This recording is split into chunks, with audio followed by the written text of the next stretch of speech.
It's time to pull some strings. The technique of plucking the string is called pizzicato, or pizz for short. Pizz is the opposite of arco, which means playing with the bow. We usually pluck the strings with the fingers of the right hand whilst holding the violin in playing position.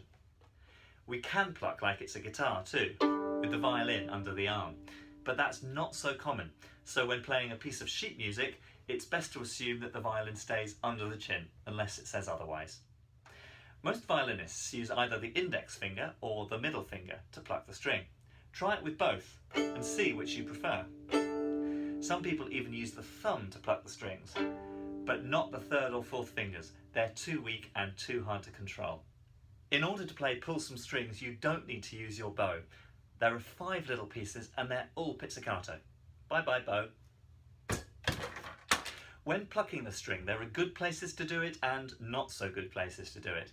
Some parts of the string are much easier or harder to pluck than others, and the position of the finger along the string has a big effect on the sound quality too.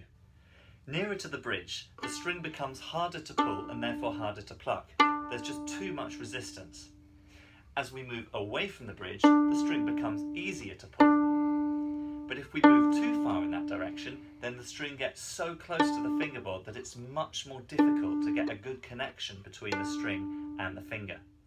The sweet spot for plucking the string is in the area around the edge of the fingerboard. We often describe this as over the fingerboard. It's best not to play in the gap between the fingerboard and the bridge because it's much harder to control and it doesn't sound so good. Generally, we don't pluck the string in the same place that we bow on the string. There's a practical reason for that too. We don't want to transfer the grease, oil, sweat, dirt and other delightful substances from our fingers onto the part of the string where we'll be playing with the bow. If we do that, it can damage the hair of the bow and make your sound become really strange.